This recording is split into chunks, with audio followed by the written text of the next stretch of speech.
Oke, teman-teman, selamat pagi.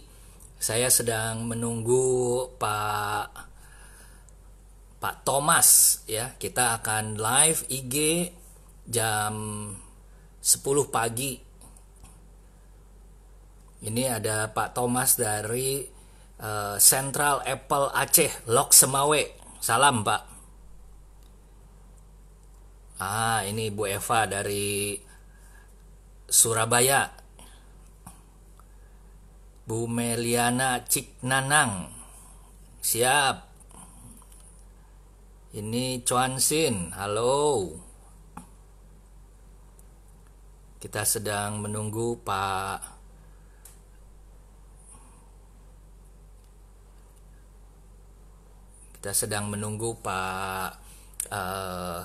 Thomas Sugiarto ya.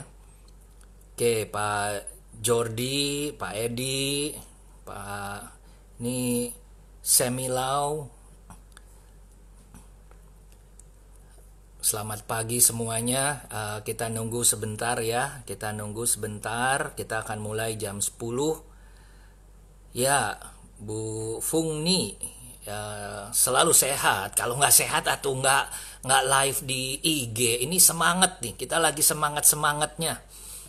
Sudah program di rumah saja, sekarang lagi program di rumah lagi.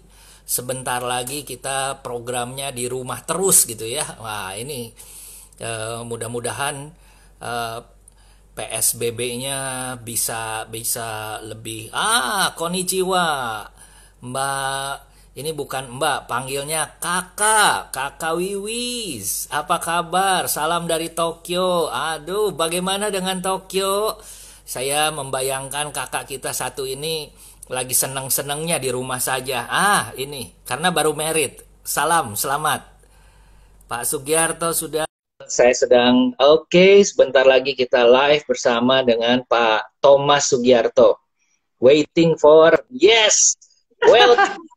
Welcome, Pak Thomas Sugiarto. Apa kabar? Suara saya cukup baik? Baik. Suara saya kedengaran? Iya, suara Bapak bagus. Majuan dikit, Pak. Iya, majuan dikit. Yes. Saya nggak pakai kacamata. Kalau deket ini nggak pakai kacamata, justru bisa lihat, Pak. Jadi, saya sambil ngopi ya? Sambil ngopi ya, boleh. Bapak ngopi di sana, saya ngopi di sini gitu ya. Oke, ini seru juga hari ini. Ada beberapa teman. Tadi ada Kakak Wiwi, saya panggil Kakak karena beliau orang Batak ya. Kalau orang Batak itu perempuan dipanggilnya Kakak. Dan beliau baru merit, selamat. Pasti ini si Kakak ini seneng. Kalau di rumah sama di Tokyo juga ya, di Tokyo juga sedang di rumah saja nih. Pasti si Kakak seneng karena baru merit. Aduh, honeymoon terus di rumah terus. Ada Pak Thomas juga yang dari Apple Aceh.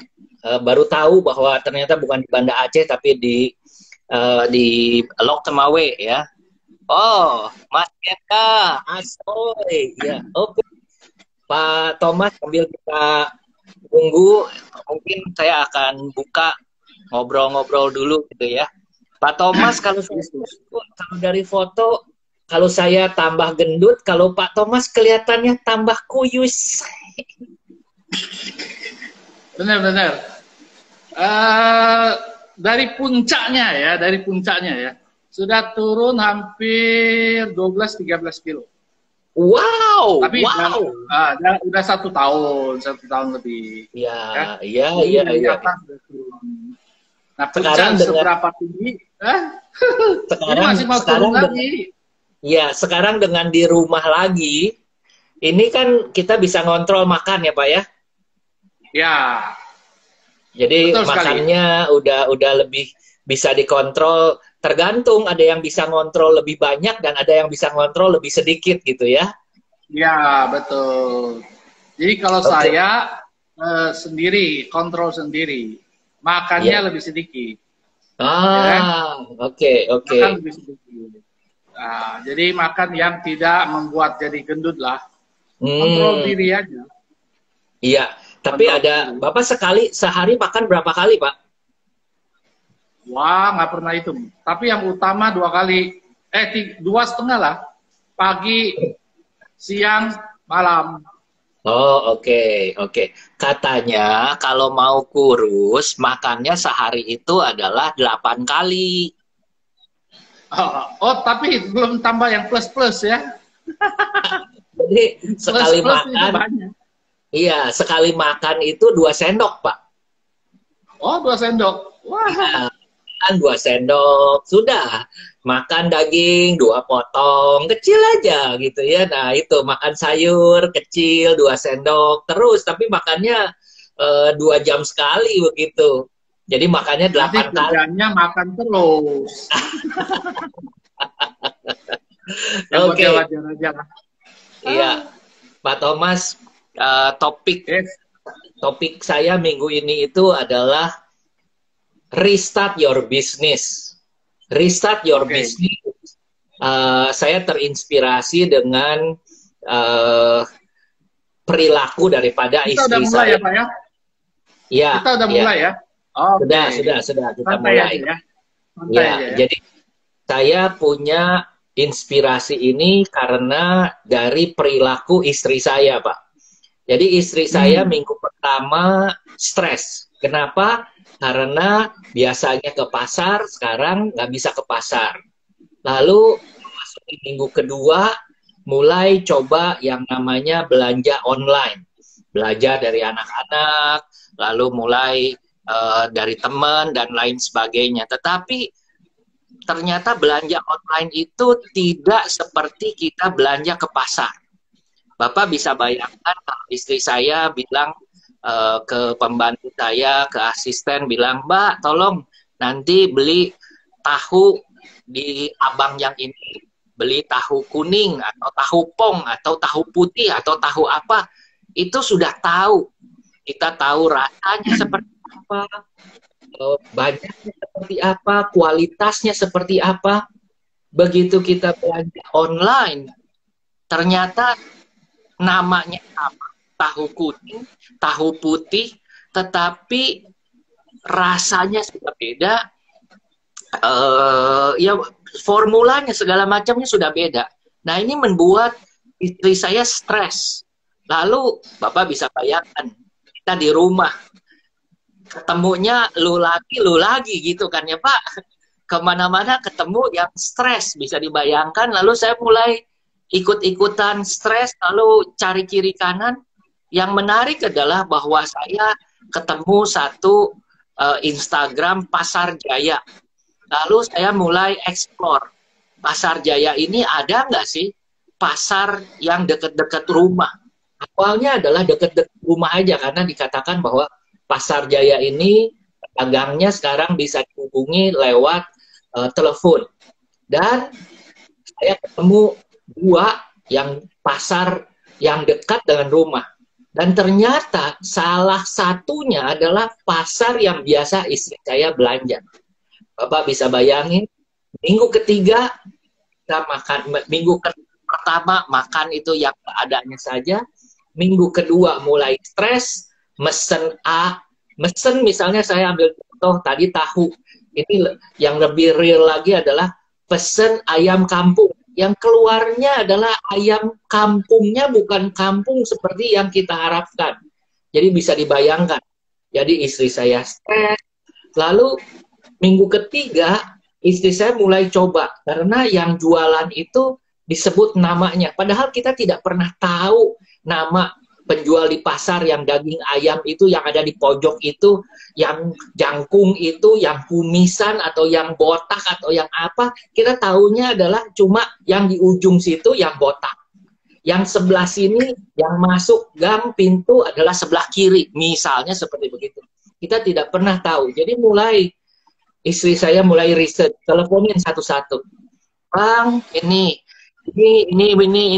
Akhirnya singkat cerita minggu ketiga makanan berlimpah, dalam tanda petik adalah macam yang kita inginkan kita bisa dapatkan, bukan kita dapatkan dari supermarket atau dari aplikasi online. Walaupun itu bantu di minggu-minggu awal.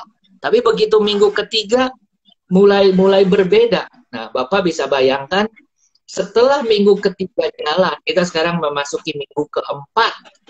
Saya tanya ke istri saya, nih, kira-kira kalau nanti sudah virusnya lewat, semua sudah normal, Mami bisa pergi ke pasar lagi, kira-kira mau pergi ke pasar atau belanjanya lewat online dalam tanda petik, ada yang lewat telepon, ada yang lewat WA, ada yang pakai SMS. Saya dengar istri saya ngomel begitu datang dianterin daging, ternyata anak muda, kamu namanya ini, bukan itu papa saya, coba ajarin papahnya pakai handphonenya, handphone jadul apa handphone smartphone, ajarin bagaimana caranya WA. Bisa dibayangin, ternyata begitu. Kalau biasa adalah besok belanja ini, catet. Sekarang enggak, begitu malam ingat belanja ini, tulis, langsung kasih tahu, Bang besok kirim ya daging sapi buat empal. Oh iya, ngomong begitu aja si tukang dagingnya itu udah biasa, udah langganan. Nanti dipotongnya biasa ya. Ya. Nanti mau bikin buat bakso, daging buat bakso. Iya, gitu kan. Nanti saya cincangin ya ini nih.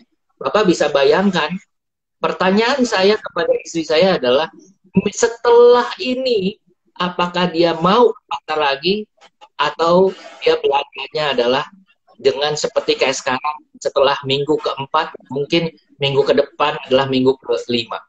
Pertanyaan saya ke Bapak bisa tebak istri saya belanja ke pasar lagi, atau belanjanya lewat handphone? Pasti ya handphone dong.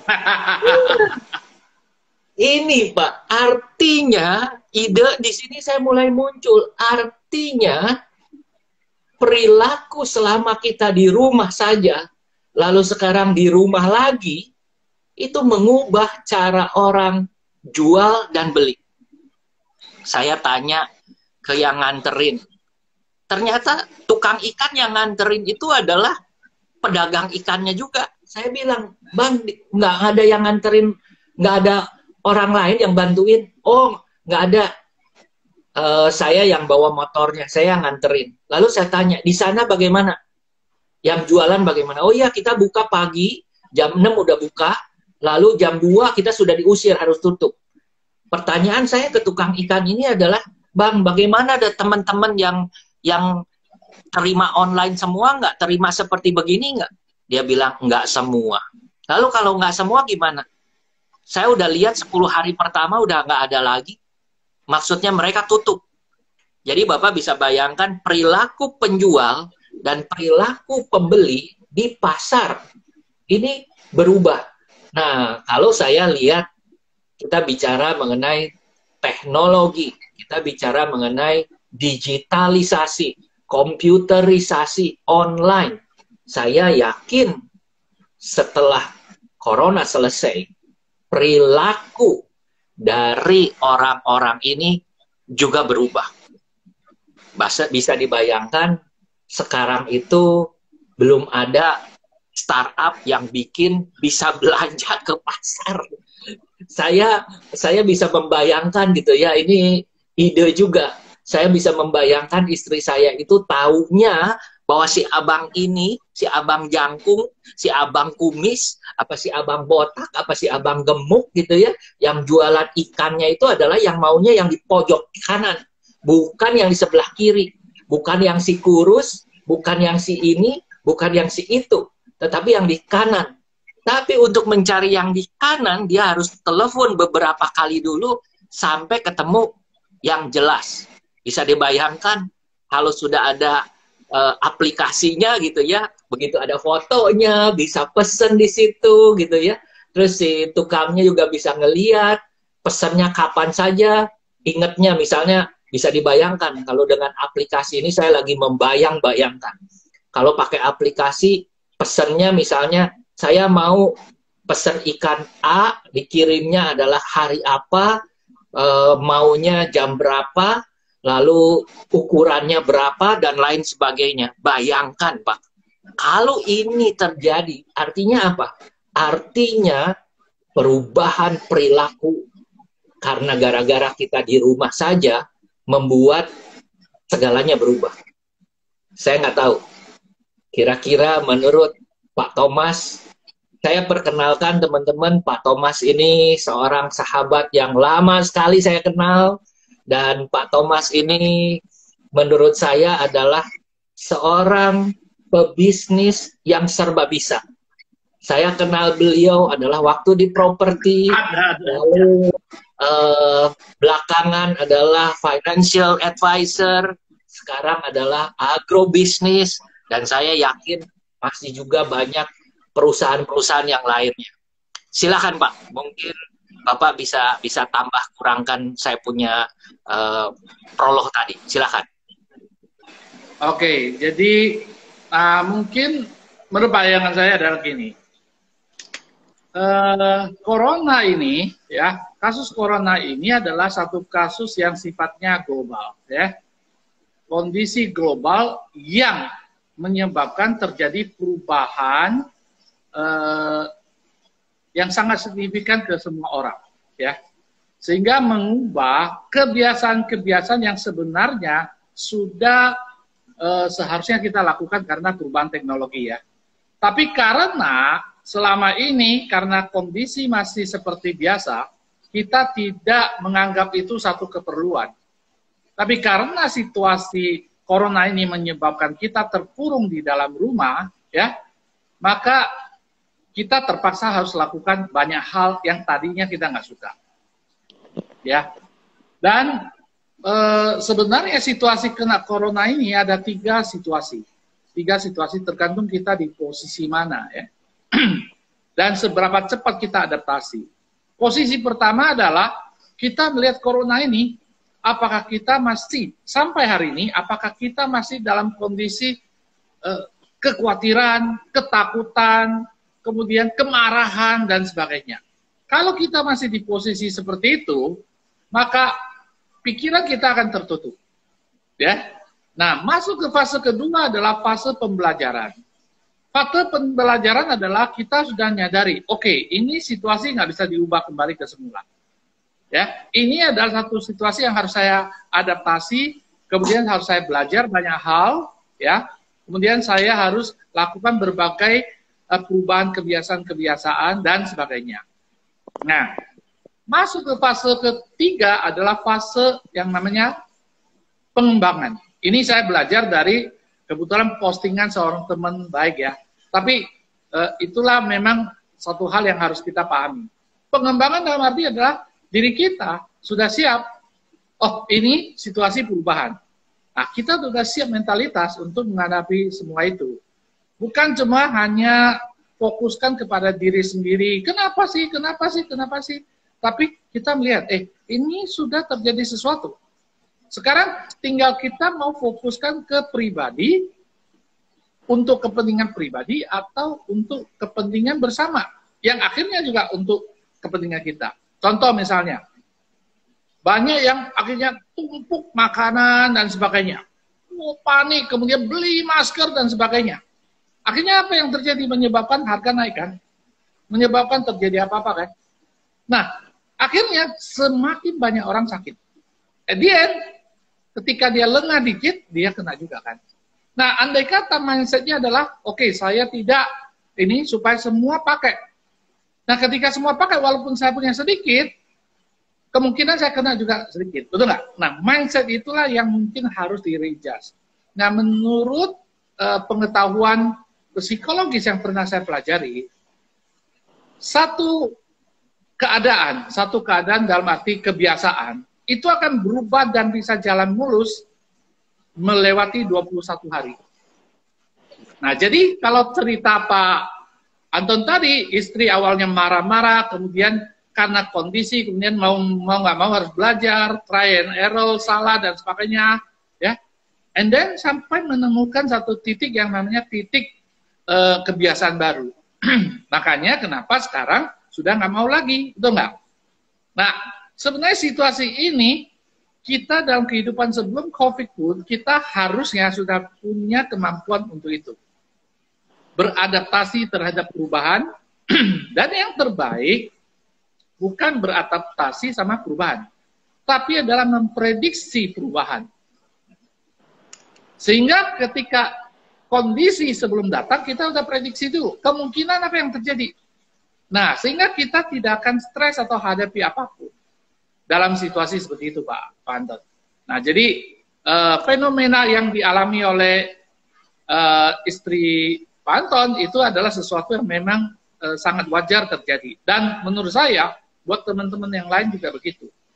Artinya dalam adalah di mana di beberapa waktu ke depan, apakah 1 bulan, 2 bulan, 3 bulan, atau 5 bulan ke depan, situasi sebagian besar akan berubah. Ya, banyak bisnis berubah, banyak kerjaan berubah, banyak kebiasaan berubah. Bahkan di dunia yang namanya spiritual pun berubah. Nah, tinggal bagaimana kita mau antisipasi, mau bersahabat dengan perubahan itu. Nah, kalau kita anggap perubahan itu adalah musuh, maka kita akan stres sendiri. Tapi kita akan anggap ini perubahan adalah satu batu, bukan sandungan, tapi satu batu loncatan kita ke tingkat yang lebih tinggi, maka akan lebih bagus. Kayak hari ini, dulu saya jarang sekali pakai Instagram. Hari ini, Instagram adalah bagian bukan batu sandungan buat saya untuk berkomunikasi, tapi ini adalah next milestone untuk saya bisa komunikasi sama dunia luar. Seperti itu, Pak. Oke, ini sangat menarik. Kita harus beradaptasi karena perubahan itu tidak akan menunggu. Saya di bidang travel sudah lama, jadi bisa mungkin sekedar refresh juga buat saya dan saya sharing ke teman-teman. Saya mulai mengenal yang namanya teknologi komputerisasi itu adalah di sistem travel itu tahun 92. Dibayangkan pada waktu itu, tentu Bapak dan saya mengalami, saya tidak tahu, mungkin banyak teman-teman yang masih muda yang tidak mengalami pada waktu itu, yaitu kalau kita mau koneksi internet, itu dial up. Satu modem dengan satu modem. Kita harus punya modem dial up. Telepon, di link dengan telepon, lalu dial up ke pusat kita sebutnya ISP, Internet Service Provider, dan mereka bunyi titik connect. Begitu connect 20 Bps, senengnya gitu ya, seneng banget. Itu nunggu satu bookingan itu mungkin 3 menit, Pak. Bapak bisa bayangkan sekarang kita sudah pakai teknologi totally berbeda. Teknologi yang sudah tidak pakai kabel lagi, kecuali pakai optik ya. Yang saya maksud adalah kalau kita di handphone kita melakukan transaksi dan lain sebagainya sudah melalui sinyal GSM misalnya. Itu totally berbeda. Saya dulu bisnisnya adalah grosir jualan hotel. Saya adalah pelopor yang memberikan konfirmasi. Bapak booking hari ini, saya akan memberikan jawaban dalam waktu maksimal 24 jam. Itu luar biasa, Pak. Terobosan. Karena yang lain itu bisa 2-3 hari. Pak, kalau hari ini, Pak, saya memberikan konfirmasi 15 menit, yang komplain sudah semua komplain, Pak. Bisa dibayangkan bahwa perubahannya sedemikian rupa. Jadi saya setuju sekali dengan Bapak bahwa kita perlu bersahabat dengan perubahan, kita perlu beradaptasi, mau nggak mau. Dan saya ulangi sedikit tadi buat teman-teman yang baru join, cerita si tukang ikan buat saya menjadikan satu inspirasi. Saya tanya ke tukang ikan ini, Bang, apakah pasarnya masih buka? Maaf, abang ini bilang masih buka, Pak. Apakah semua melayani pakai telepon, pakai WA seperti Bapak? Dia bilang tidak. Lalu saya tanya, kalau yang tidak bagaimana? Dia bilang sejak 10 hari yang lalu sudah tutup. Saya bilang, kenapa? Nggak ada orang yang datang. Bapak bisa bayangkan, dia tidak bersahabat, dia tidak beradaptasi dengan perubahan. Yang terjadi, ditinggal. Dan kalau ditinggal, dia akan mengeluh. Nggak bisa. Ini perubahan yang terjadi mau tidak mau. Dan yang menarik buat saya adalah sejauh mana kita harus memperhatikan perubahan itu. Saya kembali bertanya ke Pak Thomas, dengan segala macam pengalaman, Bapak mengalami pasang surut dari sisi pengalaman properti itu, namanya properti itu kan naik turunnya siklusnya berapa tahun sekali ya Pak ya? Sebenarnya ini nggak ada yang namanya siklus. Hanya dibuat-buat aja. Oh, saya suka Pak, saya suka. Siklus. Mindset ya Pak ya? Mindset. Jadi kalau lagi sepi, dia bilang, oke, ini siklusnya tahunan, banjir 5 tahunan, karena banjirnya selama 2 tahun terakhir tidak dibersihkan gitu ya Pak ya. Jadi ini siklus banjir 5 tahunan gitu ya. Ini juga siklus 100 tahunan kena virus gitu ya. Ini cuma sebenarnya itu hanya kebetulan aja. Jadi dalam konteks ini adalah gini, sangat penting di saat-saat seperti ini adalah mindset diri kita. Ya, mindset diri kita, fokusnya bukan adalah perubahan. Fokusnya bukan di faktor eksternal ya. Kita harus camkan adalah yang namanya perubahan itu adalah pasti. Suka tidak suka, perubahan pasti terjadi. Tinggal kita mau berubah diri nggak? Ya, contoh yang tadi tukang ikan. Dia melihat diri sendiri adalah gua kan gini, ya kan? Nah, dia tidak melihat perubahan. Dan dia lihatnya hanya perubahan itu adalah nggak ada customer datang. Dia nggak berpikir cara berpikirnya customer. Situasi seperti customer berpikirnya seperti apa? Yang dia butuh seperti apa? Yang dia butuh, yang dia khawatirkan, oh saya nggak mau keluar kena virus. Tapi saya butuh makan. Saya butuh orang yang bisa datang ke saya atau membawa sesuatu yang sesuai kualitasnya. Nah, karena dia nggak berpikir adalah faktor keluar, tujuan utama adalah customer driven, dia pikirnya adalah product driven. Oh, saya punya produk, saya bagus.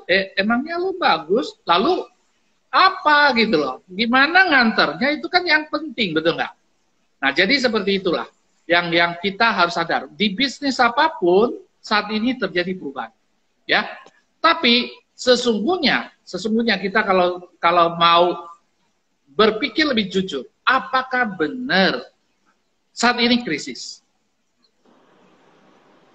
Saat ini ada industri tertentu itu justru booming, ya kan? Yang nyangkut ke misalnya kesehatan, yang nyangkut ke misalnya rumah sakit, ya, dan sebagainya. Ada yang kena sedikit, tapi masih bisa jalan.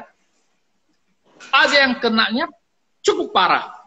Cukup parah artinya stop sementara. Dalam arti bukan stop sama sekali, tadi stop sementara. Ada yang harus tunggu jangka waktu yang cukup lama, baru bisa. Misalnya COVID udah selesai, bisa jadi masih harus tunggu sekian waktu berupa misalnya terjadi pemulihan ekonomi, baru setelah itu selesai. So sebenarnya kalau kita mau bahas lebih sedikit ke basic adalah kita masuk di industri yang mana? Industri yang primer, sekunder, tersier, atau yang kuarter. Artinya orang yang 1, 2, 3 selesai, baru yang keempat. Semua punya nilai plus minusnya. Oke? Nah, tinggal kita daya tahannya gimana. Kita bisa temukan nggak niche marketnya. Nah, contoh misalnya di industri Pak Anton hari ini ya. Di industri pariwisata, semuanya hancur, semuanya ini nggak ada yang pariwisata, betul nggak? Kemarin saya baca di satu berita di Maldives, justru di sana ada satu area yang sangat eksklusif, justru hari ini booming. Kenapa? Karena yang datang itu jet set semua, yang mau cari tempat isolasi diri dan juga menikmati yang namanya privacy maupun kenikmatan-kenikmatan yang dia tidak dapat ketika dia isolasi. Nah, jadi di situasi apapun selalu ada peluang, ya. Nah, ada satu contoh lagi teman saya yang bergerak di bidang tadinya dia belum bergerak di bidang apa-apa. Waktu terjadi kerusuhan atau satu pemisahan Timur Timur, ya, terjadi peperangan di mana-mana, ya. Banyak orang lari dari sana. Tapi yang terjadi dia apa? Dia justru masuk ke situ. Nah, mindset dia adalah apa? Ketika terjadi perang, akan kekurangan yang namanya logistik. Apapun itu. Nah, dia menyiapkan. Sehingga dialah satu-satunya, termasuk satu-satunya yang pionir, jualan di situ semua. Jualan tetap jalan, di sana ting-tong, boom. Dia jual. Dan dia berhasil luar biasa. Ya. Saat ini, salah satu yang punya mall lah, di daerah Jakarta Timur, daerah Bekasi sana. Nah, jadi sangat penting adalah mindset kita. Apakah mindset kita hari ini di bisnis apapun adalah kita marah, kenapa begini, kenapa begitu, ya? Atau kita justru ini masalah atau ini sebuah peluang. Nah, and then kita cek kembali industri saya bagaimana. Apakah industri saya ke depan ketika semua kita harus berpikir adalah ketika situasi ini bisa nggak jalan? Kenapa bisa jalan? Kenapa tidak bisa jalan? And then kita coba cari apakah kemungkinan-kemungkinan itu ada nggak? Ya, dari pengalaman yang kita punya. Kalau nggak ada, berarti kita harus tunggu industri ini recovery itu. Nah, pada saat recovery, perilaku orang akan seperti apa? Cara berpikir orang akan seperti apa? Karena masa recovery ke depan, pasti orang fokusnya seperti hari ini ya. Bagaimana makan secara sederhana, nggak terlalu menuntut, macam-macam ya. Lalu penghematan, dan kalau ini menjadi sebuah keadaan atau sebuah kebiasaan baru, berarti industri yang menyiapkan makanan mahal atau apapun, mungkin harus berpikir ulang ya. Bukan artinya tidak ada juga yang nggak mau berubah, betul nggak? Tetap mau cari seperti itu, bisa aja. Tapi sekali lagi kita harus lihat daya tahan kita seberapa kuat untuk menunggu masa itu, dan kemampuan kita menyajikan sesuatu yang luar biasa itu seberapa bisa berkonflik sama yang lain. Nah, jadi sangat-sangat penting mindset kita hari ini. Apakah kita, misalnya contoh, kita ada di rumah nih, ya kan? Sekian hari nih. Mindset kita akan mempengaruhi perilaku kita, akan mempengaruhi cara berpikir kita, akan mempengaruhi tindakan kita. Kalau yang bilang, aduh, bosan atau apa mau keluar, nah berpotensi jadi kena, betul nggak? Tapi kalau kita mindset kita adalah gila ya, sangat beruntung saya bisa ngomong sama Pak Anton, bisa interaksi sama teman yang lain, saya masih sehat dan sebagainya. Bayangkan, andai kata saya berada di rumah sakit, situasi akan berbeda, betul nggak? Nah, ketika kita merasa kita bersyukur, ketika kita merasa kita beruntung, dan kita bisa berpikir lebih jernih. Nah, sehingga kita tidak cari lagi kesalahan atau apapun yang terjadi. Tidak salahkan, kenapa pemerintah tidak siapkan ini? Kenapa pemerintah tidak siapkan itu? Pertanyaan harus kembali ke kita. Kenapa saya tidak siapkan hadapi situasi seperti ini? So, mindset kita harus dalam konteks pembelajaran adalah learn, relearn, and unlearn.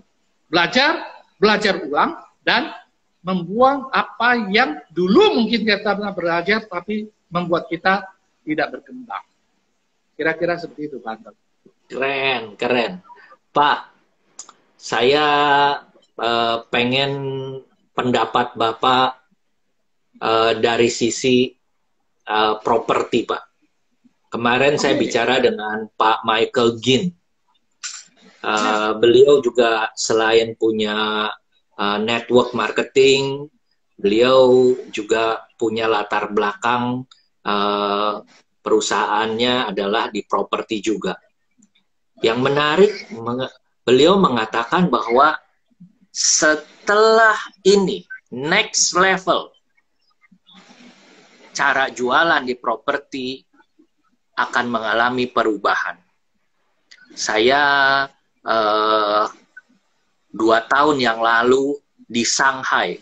Saya sedang pergi ke dalam satu travel fair, lalu di sebelahnya di convention hall itu, karena mereka punya convention hall banyak gitu ya, dan ada satu mungkin travel itu pakai sekitar 7 begitu, ada 8 atau 9 hall lagi dipakai untuk properti. Yang menarik pada waktu itu adalah VR. Jadi saya biasanya kalau kita masuk ke dalam satu property exhibition, itu kita disuguhkan brosur atau show unit. Tetapi yang ada di sana, saya harus memilih ke komputer, saya mau pilih properti mana, lalu besarnya seperti apa, warna, nuansa, tema apa yang saya suka. Setelah itu baru disiapkan, saya dikasih VR.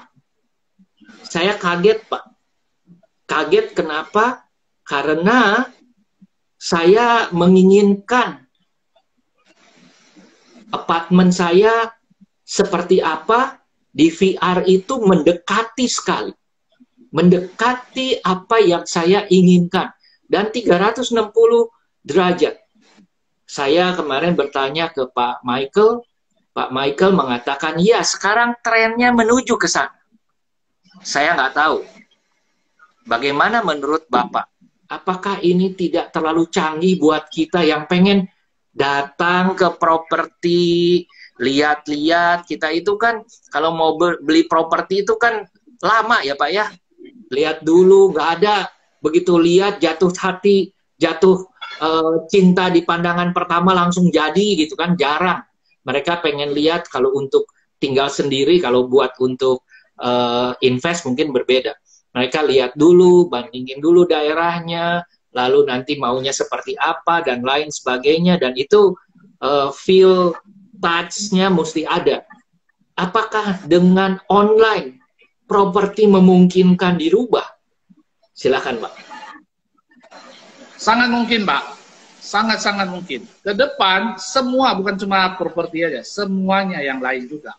Ya, jadi tergantung, makanya tadi saya bilang, kita sebagai penjual menunggu atau hanya untuk melakukan apa yang kelihatan di muka, di mata, konsumen maunya apa, kita ikutin, atau kita menciptakan satu tren baru, and then konsumen harus sesuaikan kondisi itu. Karena itu yang akan terjadi. Dan ini menjadi satu keunggulan, kan? Betul nggak? Tapi sedikit masuk ke apa yang Bapak sampaikan tadi, situasi ini akan sangat-sangat mungkin terjadi dalam waktu yang tidak lama. Kenapa? Karena nantinya ya ada yang namanya teknologi 5G yang nanti sebentar lagi, walaupun kita saat ini masih 4G, nanti sebentar lagi akan masuk ke isu yang namanya 6G. Ya. Nah, ketika sampai ke situ, di mana tingkat percepatan pergerakan, perhitungan dan sebagainya, jarak sudah tidak ada. Kayak contoh hari ini kita masih lihat ya, Pak Anton di sebelah sana, saya di sebelah sini. Besok bisa jadi sudah merupakan seolah-olah Bapak duduk di sebelah saya dalam bentuk 3 dimensi, 4 dimensi. Menurut saya ke depan bahkan bisa sampai 7 dimensi. Seperti apa? 3 dimensi adalah ruang, panjang, tinggi, lebar. 4 dimensi adalah pergerakan, termasuk waktu, bergerak, dan sebagainya. 5 dimensi bisa jadi adalah kita merasakan bergeraknya. VR itu termasuk itu. Nanti 6 dimensi adalah kita bisa rasakan, ada angin, ada matahari, ada apa. 7 dimensi adalah bau. Ada bau ini, ada bau itu. Nah, masuk ke situ akan terjadi. And then kita harus biasakan diri untuk membayangkan itu terjadi. Ya, nah sekarang tinggal kita mau worth it nggak kita invest untuk ke arah sana. Karena ini kan bergeraknya jauh kan ya. Lalu apakah konsumen siap nggak untuk hadapi itu? Atau kita bikin itu, ada nggak konsumen yang akan masuk ke situ? Bisa jadi kita akan menjadi satu keunggulan tersendiri, betul nggak? Nah, yang lain nggak bisa membuat itu ya pasti kalah, betul nggak? Dan ini akan terjadi di industri manapun. Ya, tinggal cepat lambat kita berubah. Nah, termasuk juga mungkin kalau kita bahas ke bisnisnya Pak Anton. Bisa jadi suatu hari, karena udah situasi seperti itu, bisnis pariwisata bukan lagi bisnis pergi ke satu tempat. Tapi bisnis melalui VR. Saya bisa ke Maldives tanpa pergi ke Maldives. Ya, merasakan sensasi view-nya di mana dan sebagainya, bisa sangat bisa. Nah, tinggal kita anggap itu sebagai kompetitor atau itu adalah satu future bisnis dari TX Travel. Ya kan? TX Virtual Reality Travel. Misalnya seperti itu ya. Jadi di industri kami juga bisa terjadi ya. Hari ini untung sekali ya, untung sekali karena saya terutama misalnya di bidang insurance ya, kami punya kantor agency ya. Kami partnership sama perusahaan besar. Nah, urusan produk dan segala sesuatu kantor pusat sudah siapkan. Sehingga yang tradisional tadinya tradisional, misalnya orang mau buka polis atau apapun harus ketemu ngobrol. Sekarang sudah pakai online semua. Bahkan di produk tertentu, ya saat ini ya masih permulaan. Karena situasi ini tadinya udah jalan tapi nggak terus. Tanda tangan di atas handphone, tidak perlu lagi di atas kertas. Nextnya sekarang sudah terjadi nih untuk produk tertentu, tidak perlu tanda tangan. Hanya perlu OTP atau semacam itu. Nah, lalu pakai kamera, pakai video, rekam di tingkat tertentu. Sehingga tidak perlu lagi ketemu. Nah, ini akan merubah cara berbisnis. Kita nggak perlu lagi ketemu orang di satu kantor, kemudian kita presentasi atau whatever. Akan menghemat waktu banyak. Dan kalau kita mau berubah, kita menuju ke arah sana, efisiensi, efektivitas akan jauh lebih tinggi. Nah, kebetulan industri kami bukan industri yang sifatnya jual beli selesai. Industri kami lebih ke industri untuk masa depan, dalam arti pelayanan, ya. Nah, dia ada 3 tahap. Tahap pertama adalah tahap ketika kita menjelaskan benar atau tidak. Tahap kedua adalah pelayanan, ketika dia butuh kita ada nggak. Tahap ketiga adalah ketika ada apa-apa terjadi, apakah itu sepanjang dia memenuhi syarat dan ketentuan dibayar atau tidak. Nah, 3 tahap ini harus benar-benar dilakukan secara baik. Nah, banyak orang bisa sukses di bidang kami, banyak juga yang gagal. Kenapa? Karena dianggap ini bisnis yang sampingan, nggak belajar, masuk asal-asalan, pelayanan sedikit, asal tembak, cara kerjanya itu nggak benar. Bukan berdasarkan need, tapi berdasarkan produk. Ini ada yang murah nih, beli dong. Padahal caranya berbeda. Nah, ini yang menyebabkan kenapa satu industri orang berhasil, satu industri kenapa orang tidak. Sama seperti Pak Anton, ya kan, di bidang DX. Memberikan banyak sekali fasilitas, bukan sekedar jual, kemudian ada apa-apa tinggalin. Nah, industri manapun pasti akan hadapi ini. Ya, termasuk misalnya penjual ikan di pasar maupun pemilik supermarket yang gede, maupun ya Carrefour maupun apapun. Apakah orang tidak mau ke Carrefour atau belanja di Carrefour? Hari ini orang bilang, waduh nggak ada ini. Benar nggak? Kenapa tidak pakai nama besar itu, misalnya bukan Carrefour ya, apapun itu ya. Nama besar itu, dia mendekatkan ke konsumen. Yes. Betul nggak? You beli ini, pasti harga jauh lebih murah. Karena saya beli partai besar. Betul nggak? Dan itu harus benar-benar dipegang, ya. Dipegang, oke? Kemudian, you lihat apa yang ada di gambar, itulah yang lu dapat. Nah, bahkan kalau mau ditarik satu kesimpulan ke masa lalu, ya waktu saya masih kerja awal-awal, tahun 93-94, ya, itu ada satu hal yang membuat hari ini pun saya masih ingat. Saya makan di satu restoran kecil, ya, restoran kios atau kantin deh, whatever itu.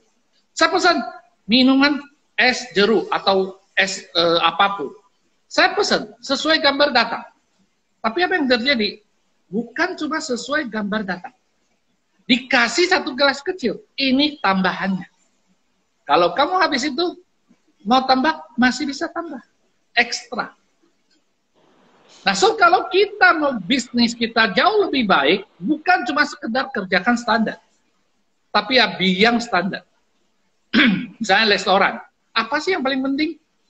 Apakah harga yang murah? Atau apakah makanannya enak? Atau suasana atau apapun? Setiap kelas itu berbeda-beda. Kelas bawah, kelas menengah, kelas atas itu tuntutannya berbeda. Sebenarnya antara makanan enak tidak enak, antara bawah, menengah, dan atas itu beda tipis. Nggak beda jauh. Misalnya enak di bawah, kemudian yang paling atas enak sekali. Nggak ada. Tapi kenapa harga bisa beda jauh? Nah, faktor-faktor misalnya kebersihan terjamin, pelayanannya baik, pelayanan cepat, harga sesuai kondisi, ya kan? Nah, lokasi tidak susah dicari, gampang parkir dan sebagainya, suasananya nyaman dan sebagainya. Ya, gampang bayar, gampang menggunakan apapun. Nah, itu bisa mempengaruhi. Nah, tinggal di industri kita cek. Kita cek. Standar industri adalah seperti ini. Kita bisa nggak lakukan satu tingkat lebih baik dari yang lain. Kebersihan, kita lebih bersih. Higienis, kita lebih higienis. Kualitas, kita terjamin. Harga, kita bersaing. Ya, lalu misalnya pelayanan, kita luar biasa. Pelayan-pelayan kita, itu semua yang good looking. Bukan cantik atau ganteng, tapi good looking. Kemudian gesit. Ketika kita butuh, dia bantu. Bukan mukanya masem atau apapun. Ya. Nah, kalau kita perbaiki semua itu, maka kita bisa. Dan perbaiki kapan? Mulai dari sekarang. Kalau bisnis kita belum jalan, nah kita pikirkan dulu. Nah, terus terang, situasi hari ini tidak ada satupun yang bisa prediksi dalam arti kapan selesai.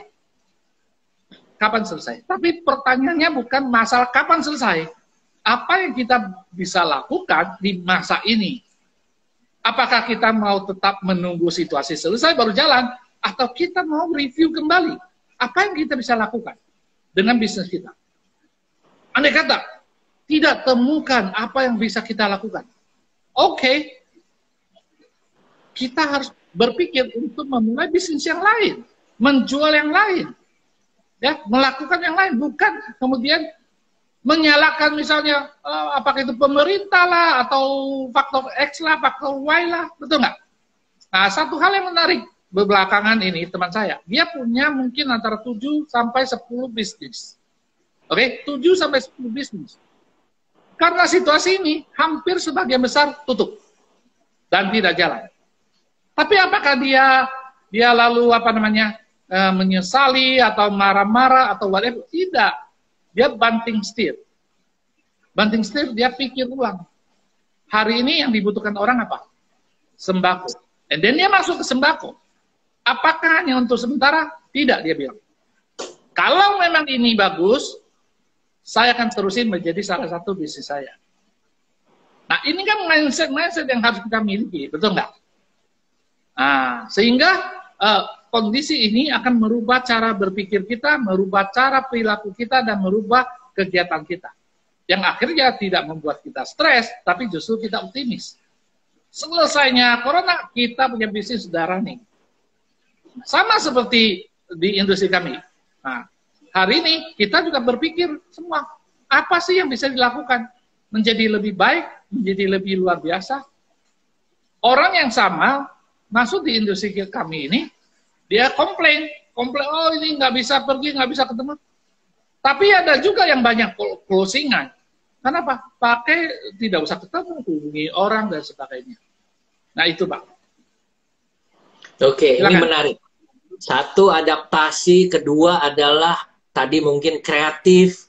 Dan yang menggelitik saya adalah semua bisnis dalam kondisi seperti ini stop, lalu pasti akan mulai lagi. Walaupun kalau kita bicara mulainya kapan, kita akan bisa diskusi 7 hari 7 malam mungkin nggak ketemu semua, jawabannya. Pak. Tidak semua, Pak. Tidak semua bisnis stop. Kemarin saya telepon teman saya bilang, selamat ya Pak, kerja di rumah. Dia bilang, saya nggak kerja di rumah. Ini justru lagi sibuk-sibuk sekali. Nah, ternyata dia berada di industri yang salah satu ya teman ya, di packaging, tapi packaging untuk obat. Artinya obat banyak orang ini. Nah, lalu ada satu lagi, saya pikir dia juga stop. Ternyata tidak, dia gerak di bidang logistik yang antar barang. Nah, sehingga itu industri tetap jalan. Ada lagi yang saya tanya, teman saya yang bergerak di makanan. Oh, makanan saya stop. Tapi ada satu lagi, makanan saya justru buka jalan. Kenapa? Karena dia pakai sistem antara. Jadi industri pun belum tentu stop. Kalau dia kreatif, dia bisa mencari celah pasar. Dan yang paling penting sebenarnya adalah berbisnis itu jangan hanya lihat tren. Oh, trennya semua pakai ini. Misalnya contoh nih, hari ini, banyak orang beli masker, and then kita tumpuk masker sebanyak-banyaknya. Atau hand sanitizer kita bikin dan tumpuk semuanya. Ini hanya sementara nggak? Bisa jadi hanya sementara. And then ketika situasi sudah berubah, atau misalnya vaksin sudah ketemu, tidak ada, perlu lagi pakai masker. Betul nggak? Situasi seperti itu. Jadi kita kalau bisa, jangan masuk ke industri yang hanya ikutin tren sementara. Tapi kita harus proyeksikan ke depan apa yang akan terjadi nih. Nanti udah 6G, 5G, 6G, dan sebagainya. Apa sih kira-kira orang akan lakukan? Kalau saya berada di situasi itu, apa yang mau saya mau? Apa yang akan terjadi? Nah, dari sanalah baru kita menarik kembali ke sini. So, sebenarnya apa yang saya lakukan ini sama seperti konsep yang diajarkan oleh Stephen Covey. Proaktif dulu, berpikir dulu, kita proaktif cari dulu. And then, begin with the end in mind.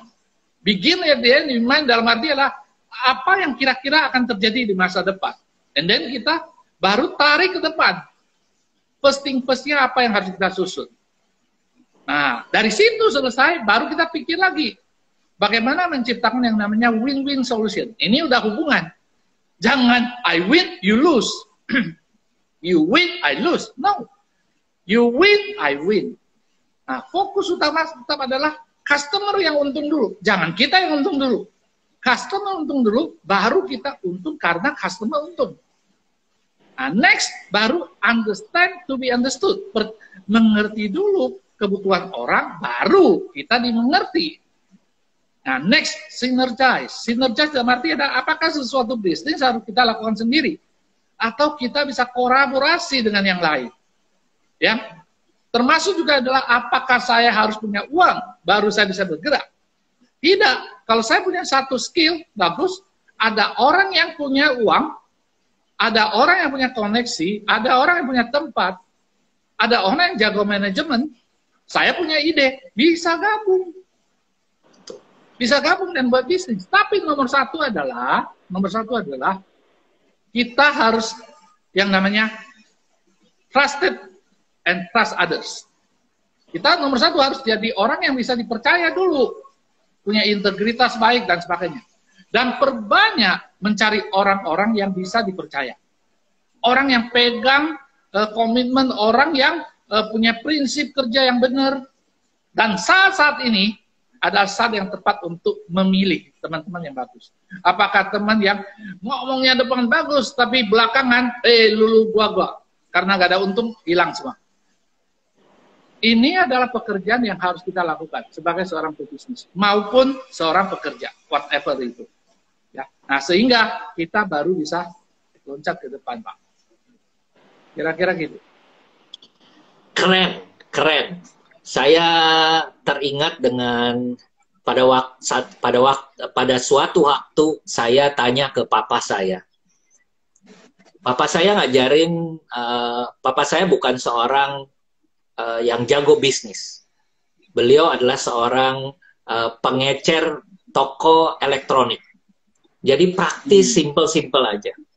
Satu hari saya bertanya kepada papa saya, Pak, kalau kita mau bisnis, itu yang utama itu apa?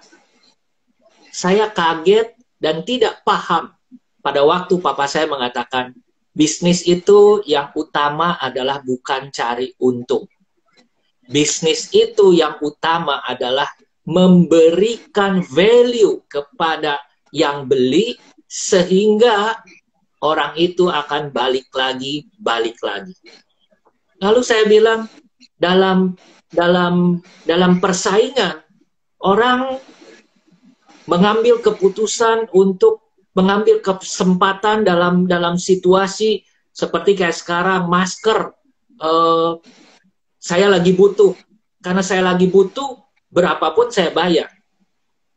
Tetapi, apakah nanti saya akan beli lagi kepada orang yang sama yang pada saat saya butuh, dia jualnya adalah dalam pengertian mungkin dia mau ambil uang, ambil keuntungan lebih besar.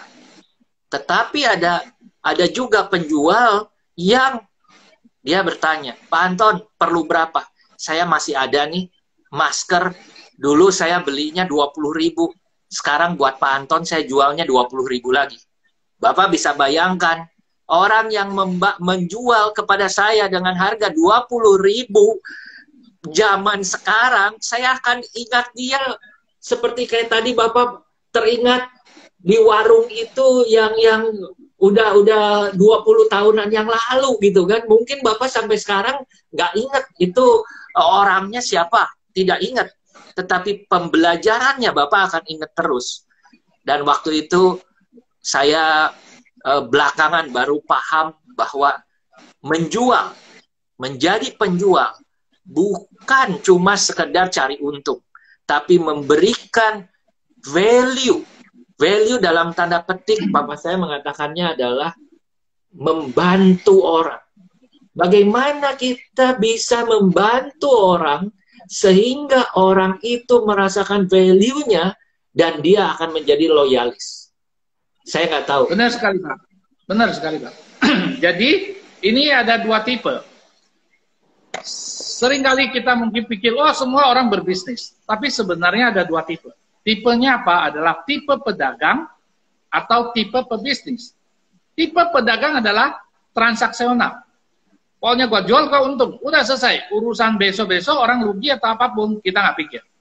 Tapi tipe pebisnis adalah menciptakan pelanggan yang loyal ya untuk jangka panjang. Ya kan? Kayak contoh di bisnis kami tidak akan menjual sesuatu kepada orang yang orang tidak ngerti. Ya, kita harus edukasi dulu. Kita nomor satu sebelum edukasi, kita harus tahu dulu situasi dia seperti apa. Oh, situasinya seperti ini. Ada kebutuhan seperti apa? Oh, kita ada kebutuhan seperti ini. Sehingga kita baru edukasi.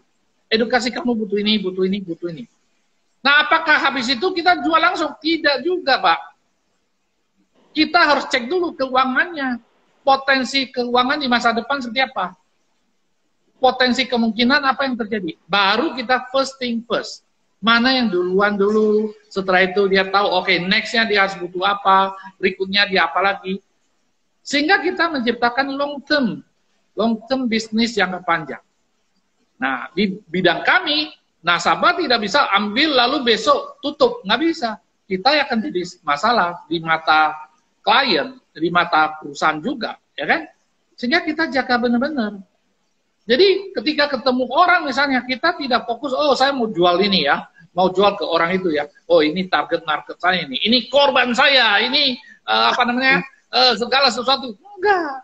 Kita ketemu orang adalah kita lihat, oke, andai kata informasi yang ini saya tidak kasih tahu dia, one day dia akan jatuh ke lubang yang salah. And then kita nggak mau tahu apakah dia nanti tolak atau tidak. Enggak, kita ngobrol dulu. Gua udah kasih tahu sesuatu yang bagus, lu butuh silakan, nggak butuh ya udah. Bahkan kadang-kadang seperti ini, saya bahkan tantang dalam arti gini, Pak, apa yang saya sampaikan ini, silakan Bapak cari ke perusahaan lain. Kalau ada perusahaan lain yang lebih bagus, beli yang lain, ya. Tapi harus cek dulu. Pak, itu. Time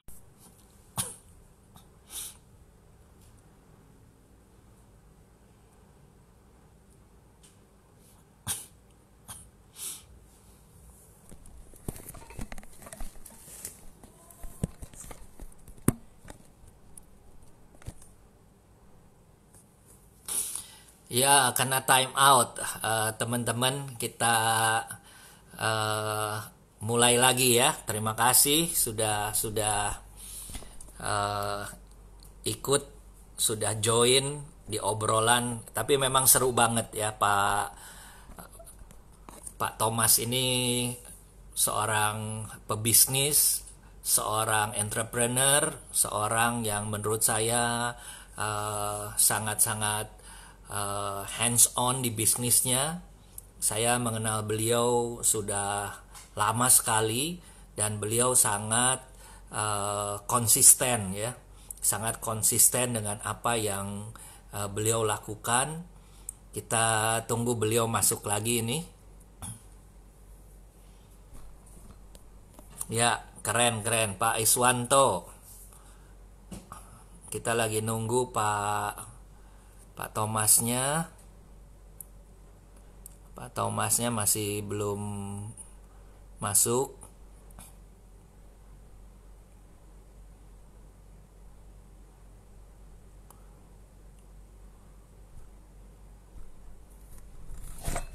Oke. Pak Thomas sudah masuk.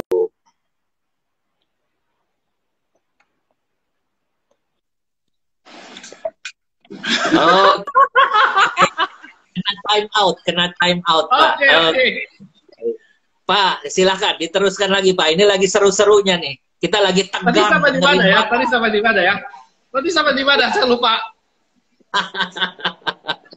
Jadi kita bicara mengenai long term. Kita juga pada waktu menjual kita juga harus tahu persis siapa pembelinya, bukan cuma jadikan pembeli itu sebagai korban. Kita harus ngerti kebutuhan long term-nya, dan saya pikir ini adalah value. Benar Pak, benar. Jadi ini bisnis ini kita sama customer itu ya, positioning kita adalah setiap orang customer yang berurusan sama saya, dia akan menjadi teman saya atau menjadi saudara saya. Sehingga ketika nanti dia ada urusan apapun, dia cari saya. Top of mind-nya akan ada, oh saya ini, cari siapa? Thomas. Cari siapa? Pak Anton. Dan saya, di bidang saya, bahkan saya kasih servis yang di luar itu. Termasuk urusan hukum, urusan apa, karena kebetulan saya ada lawyer yang saya bayar tiap bulan. Yang kalau ada apa-apa, saya bisa konsultasi. Dan saya berikan servis itu. Ketika customer saya, klien saya ada masalah hukum, saya bilang, udah, lu nggak usah tanya ke orang lain, tanya sama lawyer saya aja, nggak usah bayar. Maka ada klien saya, wah nanti mau medical gimana? Udah, lu lakukan aja. Nanti ada biaya, yang tanggung siapa? Saya. Kenapa? Kenapa saya lakukan ini? Banyak orang takut, keluar duit ini itu. Keluar duit. Value kita terlalu mahal untuk hanya keluar duit kecil. Ya kan? Dan bisnis adalah bukan bisnis yang, walaupun banyak orang misalnya bilang, bisnis itu tanpa modal. Nah, mindset saya ubah balik. Bisnis, kebanyakan orang jangan bisnis tanpa modal. Jadi gua nggak usah keluar modal, ada duit masuk. Cara saya berpikir terbalik, Pak. Kalau bisnis tanpa modal aja bisa jalan, apalagi saya kasih modal, akan lebih gila lagi. Betul nggak? Yes. Nah, yang kedua, bisnis dengan modal kecil bisa dapatkan 10. Lah, kalau satu kasih 1 dapat 10, dengan waktu misalnya jangka waktu tertentu, kenapa saya tidak kasih 10 dapat 100? Nah, jadi cara berpikir, kalau kita mengubah cara berpikir kita, maka kita akan mendapatkan hasil yang jauh lebih tinggi. Nah, contoh praktek ya, contoh praktek. Saya sama customer. Bagaimana saya membuat saya hubungan baik sama customer? One day saya ada suatu hari saya beli kacamata. Itu langganan saya beli. Ternyata ke sana dia nggak ada. Lalu saya keliling tempat lain. Tempat lain saya dapat, wah kacamata bagus. Tapi saya tidak terlalu senang sama orangnya, terlalu gimana gitu. Kemudian saya keliling lagi balik, orangnya itu ada. Orangnya sudah ada. Aku mau cari kacamata kayak gini.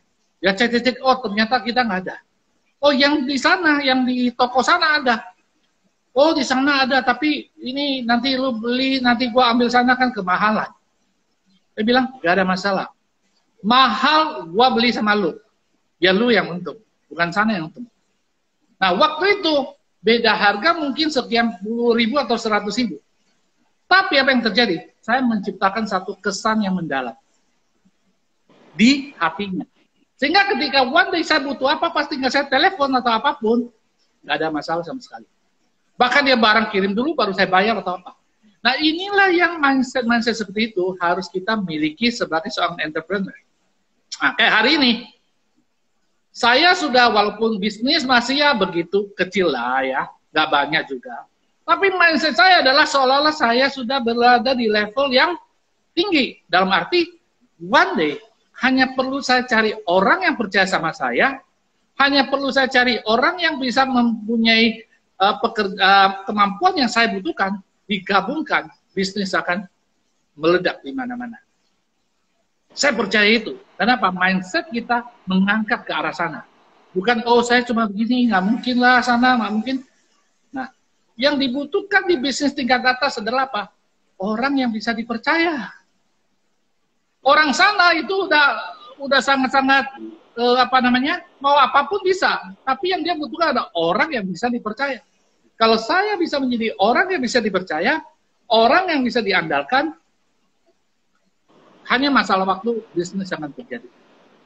Nah, jadi di situasi seperti ini ada situasi yang susah. Nah, tinggal kita mau short term.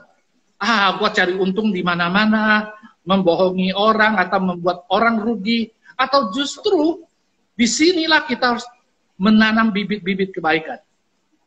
Nah, pada saat bisnis bagus, hasil kebaikan akan berkembang luar biasa kembali ke kita. Contoh, Bapak lihat ya yang soal masker kan.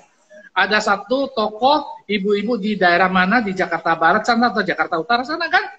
Yang lain jual mahal. Dia bilang, saya nggak mau jual mahal, saya mau ini. Rugi nggak dia? Tidak. Hari ini dia terkenal di mana-mana. Betul nggak? Si ibu nanti jual apapun nanti, dia pasti laku. Kenapa? Karakternya dipercaya orang. Nah, sekarang kita mau bangun nggak itu? Kita mau tahan diri untuk tidak untung sekarang, tapi memberikan value yang bagus buat customer nggak? Membuat value yang bagus buat partner nggak? Kayak contoh saya hari ini berbisnis, ada satu yang masih on the way. Partner saya lagi susah, dia lagi susah. Ada macet sana, macet sini. Nah, dia tanya saya, Pak, bisa nggak bantu saya ini, nanti bagi hasil. Yang saya lakukan apa? Nggak usah bagi hasil. Saya kontak aja. Nanti keuntungan ibu yang punya. Oke? Supaya bisa tutupin bayar ini, bayar itu. Kenapa? Karena untung secuil itu nggak akan ada manfaatnya. Tapi kita memberikan value buat dia menyelesaikan masalah. Besok-besok dia tahu siapa kita. Dan besok-besok dia butuh apapun, kita pasti bisa gampang untuk ini. Dan partner yang tidak mengakalin kita dalam posisi kita lagi kesusahan, itu adalah partner untuk jangka panjang. Nah, sekarang pertanyaan kita adalah, kita sudah siapkan mental itu belum? Untuk menjadi partner yang siap jangka panjang, bukan jangka pendek, short term, dan untung. Kira-kira gitu. Ini ada Pak Mambo. Pak Mambo, Pak Ramadhani ini adalah, saya pernah partneran dengan beliau. Beliau dari Bebek Madura. Ya, ini nulis, prinsip yang saya belajar dari Pak Anton 7 tahun yang lalu, jangan berhenti berbuat baik. Implementasi bisa di banyak sisi kehidupan kita, di bisnis sekalipun. Ada hal yang persoalan kecil waktu itu. Papa saya mengajarkan. Karena kita hidup di kota kecil ya Pak ya, di Sukabumi. Sukabumi itu adalah kota transit antara ke Jakarta, kalau ke atas itu ke utara adalah ke Jakarta, ke Bogor, lalu kalau ke selatan itu adalah ke Pelabuhan Ratu dan daerah-daerah, kalau saya sebut mungkin pada waktu dulu itu mobil jalan ke sana itu hanya bisa mobil truk ya, jadi kita bisa sebut sebagai mungkin kampung pedalaman lah. Lalu saya bilang, papa saya bilang, kita itu ibarat kayak petani. Petani itu menanam buah-buahan, pohon-pohonan itu dengan harapan supaya pada waktu panen bagus. Dan papa saya bilang, coba kamu cari, ada nggak petani yang menanam benihnya itu jelek? Tidak ada. Karena dia mencari benih yang paling bagus, supaya dia mencari bibit paling bagus, benih paling bagus, ditanamkan, supaya tumbuh dan panennya adalah juga buahnya bagus. Saya waktu itu masih terlalu kecil ya Pak ya. Saya SMP di Sukabumi, SMA saya sudah ke Jakarta. Jadi waktu saya untuk bolak-balik, kalau lagi liburan saya baru pulang ke Sukabumi dan saya mulai belajar. Satu hari pengeras suara Pak, pengeras suara yang banyak dibeli, yang banyak dipakai di masjid-masjid. Itu papa saya menjual barang yang sama ada di toko-toko lain, tetapi orang-orang itu bisa ngantri, dalam tanda petik ngantri secara fisik Pak, kayak pembagian sembako gitu Pak. Ini ngantri mau beli itu. Dan saya tanya, memangnya di tempat lain nggak ada? Papa saya bilang, oh bukan nggak ada. Inilah yang namanya buah. Inilah yang namanya buah. Tadi yang Bapak kasih contoh, seorang ibu di warung kecil menurut saya, dan dia secara tegas mengatakan bahwa barang-barang sembako, barang-barang yang ada di warung dia tidak dijual dalam jumlah banyak dan tidak dijual kepada orang yang naik mobil. Itu luar biasa, karena dia bilang harganya adalah buat orang-orang kampung saya aja. Saya nggak mau jual untuk yang lain. Ini menanamkan benih yang baik. Buat apa? Buat buah yang baik. Saya kalau kemarin saya masih cerita ke papa saya bilang, Pak masih ingat nggak sih dulu papa jualan corong speaker besar itu, namanya tuh ada mereknya Toa. Itu sampai ngantri. Oh iya, mulai kenangan mulai berjalan lagi. Dan kalau ditanya, ini adalah fakta. Apa yang kita lakukan sekarang akan tercatat kemudian. Ini menarik. Jadi banyak persamaan, banyak pembelajaran, dan dari sinar maju berdikari motor. Ini bukan daging lagi, lebih dari itu. Bilang kepada King Liang Te, ya. Jadi apa yang Bapak sharingkan ini luar biasa sekali. Saya terharu juga Pak, ingat dengan papa saya, dan papa saya masih ada, kemarin pulang ke Makau, di karantina 14 hari di hotel. Sekarang sudah pulang ke rumah tapi masih di karantina karena papa saya udah 80-an. Saya bilang ke papa saya, udah jangan jalan-jalan dulu di Makaunya, biarlah masih di rumah tapi udah bukan di hotel lagi. Nah, oke. Ada hal pertanyaannya yang tadi adalah, Pak Anton, kenapa bisa sama dengan pengalaman Bapak masa lalu? Karena yang kita bicara ini adalah value yang abadi. Value yang dari dulu sampai sekarang, itulah prinsip-prinsip yang harus kita pegang maupun ke masa depan. Nanti teknologi mau apapun, mau seberapa maju pun, man behind the gun-nya apa? Kalau orangnya benar-benar adalah orang yang benar, bisnis pasti bagus. Tapi kalau orangnya curang, walaupun bisnis bagus, kayak contoh lah kita dengar di dunia keuangan hari ini. Ada satu perusahaan yang akhirnya, wah ternyata ada masalah jelas. Nah, man behind the gun-nya apa? Ambil tanggung jawab atau mengambil kesempatan. Nah, jadi sama seperti ini. Ini prinsip mau sekarang, mau dulu-dulu, mau masa depan, prinsip nilai-nilai ini masih tetap jalan. Walaupun teknologi berubah, Pak. Nah, sama seperti hari ini, kita zaman ini.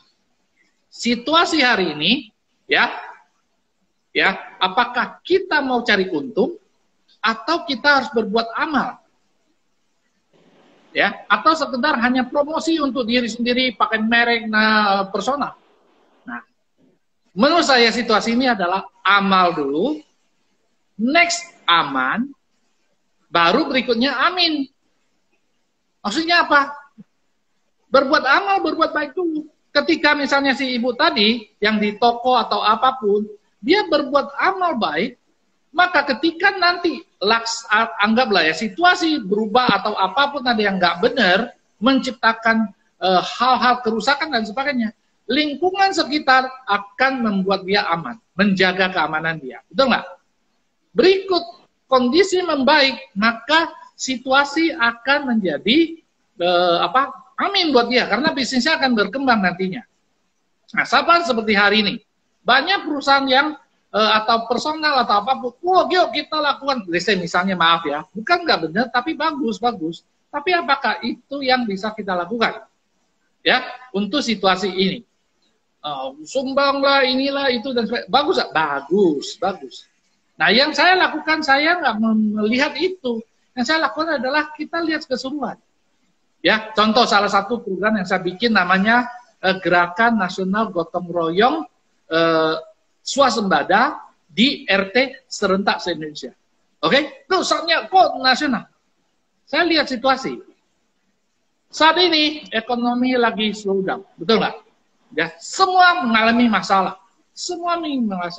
Yang saya proyeksi adalah hari ini pemerintah sudah buat keputusan. Kita bantu orang yang susah. Tapi situasi ini bisa bertahan berapa lama? Belum lagi konon cerita dari 100 turun ke bawah sampai ke bawah. Ada nggak potensi misalnya kebocoran kiri kanan baik sengaja maupun tanpa sengaja? Betul nggak? Atau salah sasaran? So yang saya lihat ke depan apa yang terjadi adalah ada potensi yang namanya banyak perusahaan bisa jadi nggak tahan, nggak kuat, akhirnya bisa collapse, bankrupt. Nah ketika bankrupt terjadi akan terjadi PHK semua. Banyak. Ketika PHK terjadi karena sebagian adalah hari ini gua terima gaji, hari ini saya makan. Hari ini saya berbuat, saya makan. Orang-orang seperti itu bagaimana? Bukan cuma ojol ya. Ojol adalah salah satu. Tapi di luar sana banyak orang. Dan ketika orang sudah lapar, apa yang terjadi? Pemerintah nggak mungkin lagi turun tangan untuk bantu. Betul nggak? Karena nggak kuat. Nah, bisa terjadi tanpa sengaja, tanpa ini adalah terjadi keributan, kekacauan, dan sebagainya. Betul nggak? Nah, proyeksi saya ke sana adalah saya seorang pengusaha. Apa yang saya bisa lakukan? Apakah sekedar hanya bantu kasih sembako kiri, sembako kanan, atau apa? Atau saya justru menggunakan kemampuan berpikir kita sebagai seorang pengusaha untuk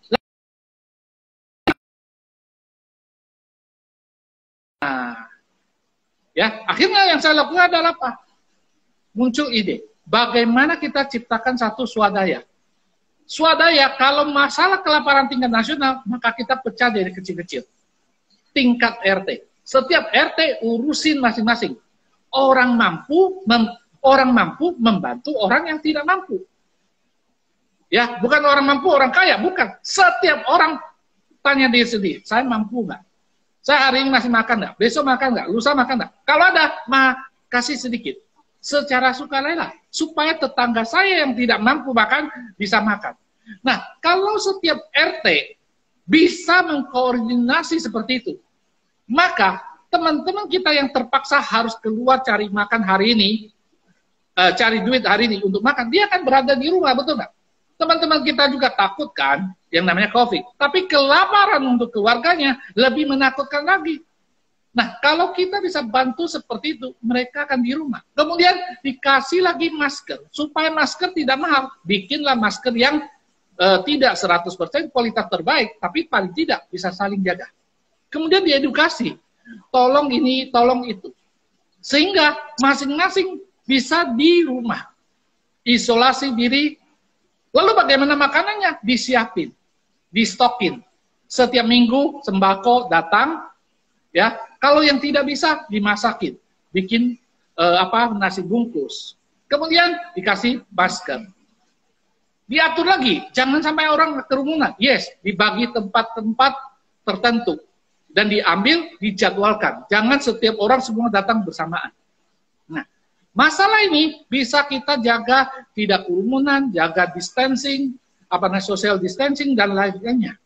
Dan biarlah urusan ini, masyarakat bersatu hari ini.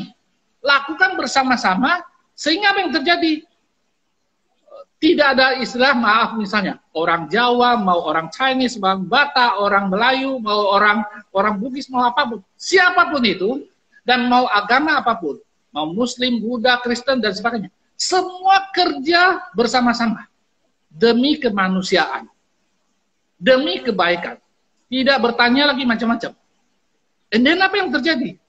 Kalau dalam jangka waktu 2 minggu, sebulan, 2 bulan, seperti yang tadi saya bilang ya, kebiasaan terbentuk 21 hari. Maka hubungan baik ini akan menciptakan saling pemahaman. Understand, then to be understood. Oh, maksud lu dulu gini, oh maksud saya gini loh, oh ya, akhirnya sama-sama menciptakan satu solidaritas. Sehingga nantinya bukan cuma keadilan sosial bagi seluruh rakyat Indonesia. Ya, itu akan terjadi berarti. Tapi nomor 1, kemanusiaan yang adil dan beradab akan tercipta. Nextnya, persatuan Indonesia akan tercipta karena hubungan baik. Sama-sama menjadi satu melawan COVID-19. Sama-sama bersatu, tidak menunggu pemerintah. Yuk, kita yang lakukan ini, pemerintah urusin pemerintah. Urusin, siapin alat-alat APD dan sebagainya, buat medis, buat rumah sakit dan sebagainya. Kita jaga, jangan sampai tambah pasien. Jangan sampai tambah pesakitan. Ya, sehingga pemerintah bisa beres urusan, kita juga bisa beres. Akhirnya apa? Akhirnya COVID bisa diatasi, ya. Kita juga menjaga misalnya egoisme sentral, sektoral, ya. Jaga-jaga banyak tradisi kita harus ubah sesuai dengan kondisi. Hanya COVID-19 ini bisa teratasi dengan baik. Dan ketika ini bisa teratasi dengan baik, pemulihan ekonomi akan cepat. Dan yang paling penting sebenarnya adalah persatuan Indonesia. That's why saya menggunakan 2 jari saya. 2 jari saya apa? Mengirim, ya, membantu ini. Orang mampu, bantu orang tidak mampu. Mengirim semua koneksi yang saya kenal. Baik dari level menteri, level pejabat, level pengusaha, level ustadz, level apapun yang saya kenal, saya kirim mindset pemikiran saya ini. Mereka nggak mau dengar urusan berikut. Saya udah kirim apa yang saya mau lakukan. Ya, bahkan saya telepon dan macam-macam. Ya, ke teman-teman dan sebagainya. Saya lakukan. Sekarang saya dengan uang yang tadinya kalau saya pakai sembako habis hanya sehari dan tidak berbekas, saya pakai uang itu bikin video. Lagi dirancang videonya. Yang 1 menit. And then saya bagikan. Dan di situ tidak ada nama sama sekali. Tidak ada nama saya, tidak ada brand. Intinya saya adalah semua terima ini silakan share. Sehingga kita mau menggunakan cara kerja COVID yang bergerak begitu cepat, kita menggunakan digital bergerak lebih cepat lagi. Sehingga seluruh orang tahu bahwa kita masing-masing di masa ini tidak tunggu pemerintah membantu, tapi kitalah yang harus bantu sesama di lingkungan. Biar pemerintah urusin yang lain. Pemerintah sudah banyak pikiran, banyak urusan, jangan diomelin. Kita beresin diri, kita siapin semua. Sehingga apa yang terjadi? Semua selamat. Kalau enggak, hari ini banyak orang berpikir, woi, gua akan tumpuk makanan banyak, gua akan ini, gua akan itu. Beda situasi, Bu. Sama seperti kita lagi jatuh di dalam kapal karam, saya kan ada pelampung, saya kan ada kapal skoci, ada makanan, ya kan? Lalu saya bisa berenang, yang lain nggak bisa berenang. Salah besar. Kita kakinya semua terikat di rantai yang sama. Kalau kita tidak bantu orang yang bisa berenang, mereka tenggelam, kita ikut tenggelam juga. Betul nggak, Pak? Karena kalau sampai terjadi hal-hal kelaparan massal, kemudian kerusuhan, satu, produksi massal, produksi sentra produksi akan terganggu dan menurun drastis. Lalu distribusi akan terganggu, ya kan? Lalu penyakit belum teratasi dengan baik. Di mana-mana ada penyakit. Negara lain tidak terima siapapun. Kita juga nggak bisa pergi. Dan bisa jadi kalau kita nggak bantu, semua orang punya kemungkinan kena penyakit. Ya kan? Ini siapa yang jaga kita? Nah, so kalau tiap-tiap RT menjaga masing-masing sendiri-sendiri, ya paling tidak di RT itu selesai masalah. Dan kalau ini bisa viral, ke semua orang melakukan hal yang sama, maka kita bisa sama-sama selamat bersama-sama. Sehingga walaupun kita di atas koci atau apapun, kita jaga. Jangan sampai semaksimal mungkin, jangan sampai ada yang tenggelam. Yang bisa berenang, bantu yang tidak. Yang punya skoci, sharing skoci biar pegangan. Sama-sama tidak ada kenyamanan. Kita sama-sama lewati masa-masa ini. Masa susah ini. And then kita punya kesempatan, kemungkinan kita bisa selamat bersama-sama.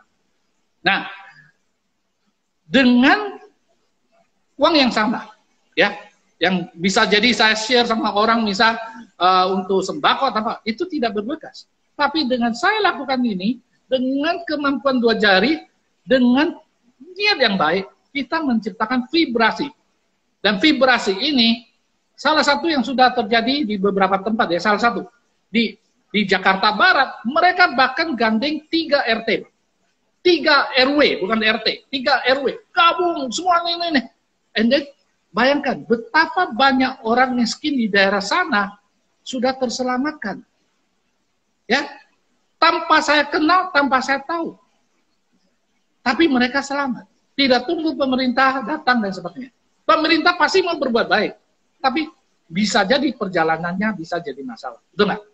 Nah, hari ini bukan lagi kita tanya, what you can give me, my country, tapi tanyalah diri sendiri, what I can do for my country. Kira-kira gitulah. Keren Pak, keren Pak. Saya boleh mengulangi lagi ini konsep gotong royong ya Pak ya. Jadi, satu, hubungi petugas di daerah. Petugas di daerah yang paling dekat adalah yang paling bawah dengan lingkungan rumah adalah RT.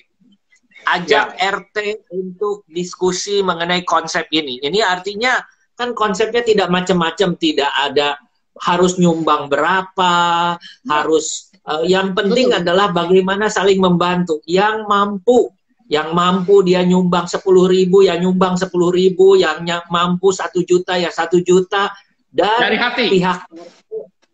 Pihak RT yang membagikan, karena pihak RT punya catatan siapa saja yang mampu, siapa saja yang tidak mampu. Dan kalau katakanlah di RT itu tidak ada yang tidak mampu, dalam tanda petik semua adalah orangnya mampu, lalu kasih ke tempat lain. Betul, lihat RT tetangga gitu kan ya Pak. Betul. Makanya Bapak tadi berbicara mengenai ada 3 RW. 3 RW itu bersatu padu karena mungkin di satu RW ini yang tidak mampunya terlalu sedikit, sehingga yang nyumbangnya terlalu banyak. Padahal di RW yang lain terlalu banyak yang tidak mampunya, sehingga sumbangannya tidak cukup. Begitu ya Pak ya? Nah, yang dia lakukan adalah 3 RW ini mampu semua. Mereka kumpulkan untuk bantu kelurahan yang lain. Jadi berjenjang Pak, RT ke RT atau RT ke RW, RW bersama-sama membantu RW atau RW ke kelurahan. Kelurahan mampu bantu kelurahan yang lain. Sehingga saling berdekatan semua. Karena yang paling tahu yang mampu, siapa tidak mampu kan adalah lingkungan terdekat, betul nggak?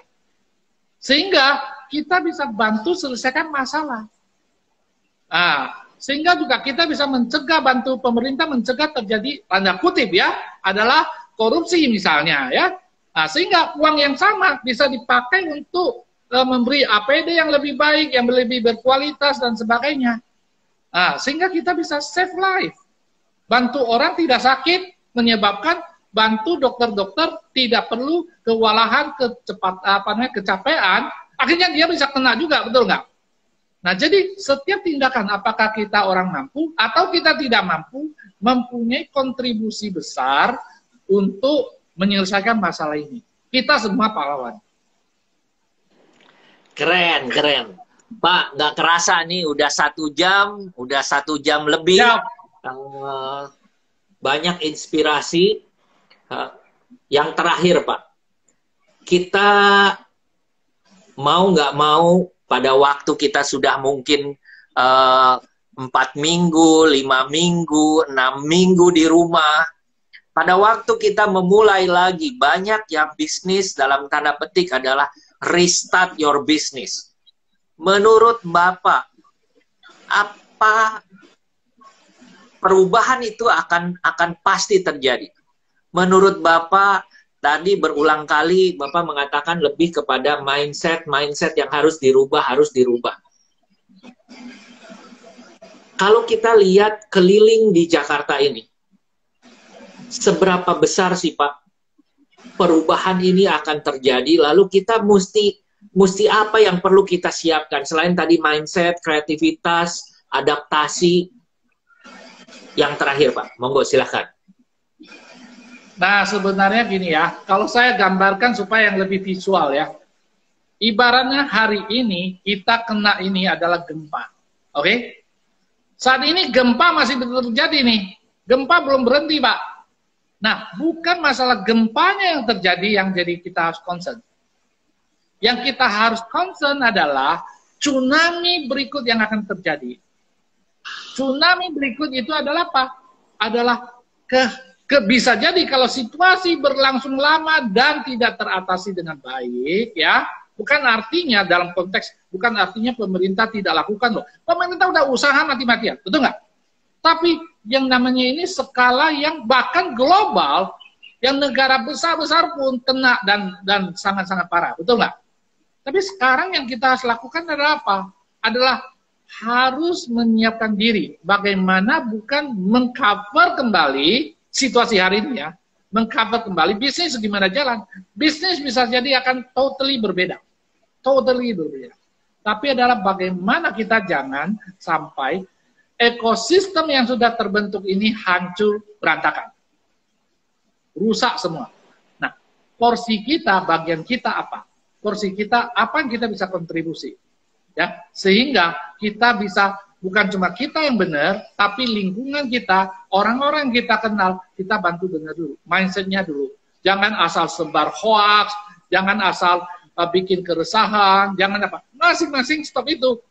Banyak hal kita bisa bantu bisnis bagus. Nah, sambil jalan itu, kita banyak berpikir ke dalam, banyak juga belajar keluar. Seperti ini. Ya, walaupun saya sharing, saya belajar dari Bapak, betul nggak? Saya juga belajar dari tempat lain, ya YouTube lah, macam-macam, WhatsApp grup lah, dan sebagainya. Nah, sehingga kita juga kontak ke orang, oh kontak ini hubungan baik, jaga nanti ketika nanti situasi udah membaik, kita bisa ketemu lagi, dan bisnis bisa jalan lagi. So, hari ini adalah lakukan apapun yang kita bisa lakukan, ya, dengan cara yang benar. Dan memberi sesuatu yang benar. Jangan ambil kesempatan dalam kesempitan. Hari ini kita bisa untung, tapi next kita bisa rugi besar. Ketika situasi sudah kembali. Karena nama kita terlanjur rusak. Nah, itu Pak. Jadi, restart bisnis bukan cuma bisnis yang existing, tapi adalah riset kita mengenai mindset, riset kita punya cara berpikir. Bahkan bisa jadi kita bukan riset bisnis. Kalau bisnis kita ke depan udah nggak ada akan tahu misalnya ya, atau masih lama banget, kita riset new business. Riset new job. Pak, yes, tadi Bapak sebut gerakan yang Bapak jalankan ini adalah gotong royong ya Pak? Ya betul Pak. Oke, saya juga mendapatkan update-nya termasuk Pak Gubernur Ginanjar yang ternyata adalah juga teman sekolah Bapak gitu ya? Ya, benar Pak. Itu juga jadi cerita kemana-mana ya. Program yang saya pikirkan itu adalah awal-awal saya terinspirasi atau terenyuh ya karena ada video tentang ojol. Kemudian saya lihat, semua bantu ojol. Lalu yang bantu yang lain siapa? Yang tidak kelihatan. Nah, ya, akhirnya saya berpikir, oh bisa bantu. Nah, seberapa banyak kalau saya misalnya kasih sembako atau apa dan seberapa lama? Nggak akan lama. So, bagaimana supaya ini, karena ini kan yang punya jangka panjang, ya kan? Bisa berbulan-bulan. Bagaimana bisa? Maka harus gerakan nasional. Kalau gerakan nasional, Lalu bagaimana struktur pengaturannya, bagaimana kontrolnya, jangan sampai misalnya sumbang sana, sumbang sini, itu nggak teratur. Nah, masing-masing per wilayah. Sehingga konsep sederhananya adalah, lu mampu, lu bantu yang tidak mampu. Lu tidak mampu, jangan neko-neko, jangan macam-macam, jangan ciptakan hal yang nggak benar, ya, siap-siap untuk dibantu dan lakukan yang basic, hanya kebutuhan basic, untuk nantinya kita bisa sama-sama bagus. Nah, saya lakukan ini, posting pertama saya 22 Maret, ya. Lalu saya share ke koneksi yang saya kenal, termasuk diantaranya misalnya ya tingkat menteri ya, menteri saya Japri gitu ya. Nah, ada yang baca, ada yang respon, ada yang tidak gitu ya. Saya nggak peduli. Lalu ke Pak Gubernur saya kirim juga ya. Ada yang tentang gimana caranya supaya jangan sampai orang pulang daerah bawa penyakit. Saya bilang bikin himbauan dan sebagainya, itu 27 Maret. Kemudian di tanggal 30 saya kirim lagi, ternyata saya belum kirim yang konsep gotong royong, saya kirim tanggal 30. Nah, mungkin saya lebih senang bilang adalah kita punya frekuensi yang sama. Bukan karena dia baca atau apapun ya, kita bicara kita punya frekuensi yang sama. Nah, akhirnya Mas Ganjar ini bikin video yang juga vibrasikan supaya gotong royong dilakukan.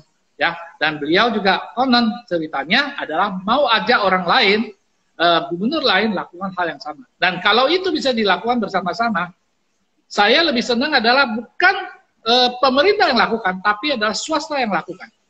Kita mulai hari ini adalah tanya sama diri kita, apa yang kita bisa berbuat buat negara, bukan bertanya apa yang negara bisa berbuat buat kita. Nah, kalau ini kita bisa lakukan, ini adalah ciri khas dari bangsa Indonesia. Dan kita bisa jadi contoh buat orang lain di negara lain bahwa ini loh, satu new normal di mana bagaimana kita bisa survive satu bangsa untuk menghadapi satu situasi pandemik ya yang begitu dahsyat. Itu, Pak. Oke. Keren banget, Pak. Mau lihat konsep gotong royong ini ada di Instagram Bapak atau di mana? Saya nanti gini, lagi bikin video ya, bikin video 1 menit ya. Nah, itu yang tadi saya bilang, saya bayar sendiri untuk bikin itu dan juga nanti mau diviralkan. Tapi bukan artinya saya lebih senang adalah nanti saya kirim kasih ke Bapak. Di situ tidak ada nama saya sama sekali, tidak ada brand dan sebagainya. Masing-masing, ayo kita vibrasikan. Gunakan 2 jari kita, gunakan minimal 1 menit, share ke minimal 3 orang, dan setiap orang lakukan hal yang sama. Maka kita bisa dalam 1 hari itu, seluruh Indonesia aware masalah ini, ya, sadarkan masalah ini, dan semua lakukan hal yang sama. Maka kita bisa bantu pemerintah yang konon, misalnya apakah itu lockdown, apakah itu PSBB maupun PSBK atau whatever itu, maka itu akan bisa. Dan ketika orang perut kenyang, ya, menjamin dia nggak kerja tapi perut kenyang, dan dia sadar bahwa kalau saya pulang saya bisa potensi bawa penyakit, lebih baik dia akan stay di kota, tidak pulang ke daerah. Itu, Pak. Oke, nanti saya akan minta. Nanti saya kirim ke Bapak ya, kalau video itu udah jadi ya. Ya, dan juga ke siapapun gambar itu bisa. Iya, Pak, ada gambar juga kan ya, Pak? Nanti saya minta. Kalau nggak salah saya sudah video terima. Itu video itu. Nanti video bukan video saya ngomong, tapi video grafis. Video grafis. Jadi bukan video saya ngomong gini, bukan video grafis. Oke, nanti saya akan share ke teman-teman semua. Ya. Nanti saya kirim Bapak. Keren, Pak. Keren. Saya aminkan biar ini menjadi satu benih yang kebaikan yang Bapak tanamkan dan pasti akan berbuah kebaikan. Terima kasih Pak. Ini bukan untuk saya, Pak. Ini bukan untuk saya, tapi untuk kita bersama-sama. Kita dalam kondisi tenggelam nih, sama-sama harus bantu teman-teman yang lain jangan sampai tenggelam. Baru kita punya peluang untuk selamat di masa depan. Yes, setuju banget. Oke. Pak Thomas, terima kasih. Sudah 1 jam lebih. Teman-teman, terima kasih. Mungkin 1 atau 2, kalau ada teman-teman yang mau bertanya, sebelum kita off-kan, sebelum kita akhiri acara ini, mungkin ada yang mau bertanya, silahkan. Mumpung masih ada Pak Thomasnya nih. Kalau ada yang mau bertanya, silahkan. Nggak apa-apa, kalau misalnya nggak ada, nanti kirim aja ke Bapak. Nanti kita bisa ngobrol di lain waktu gitu. Oke. Oke, amal, aman, amin. Oke, Pak, terima kasih. Ya, itu diingat ya. Amal, aman, amin. Itu diingat, Pak. Ya, salam buat Ibu dan Kevin ya, Pak. Siap, siap, siap. Bye-bye. Thank you, thank you, thank you.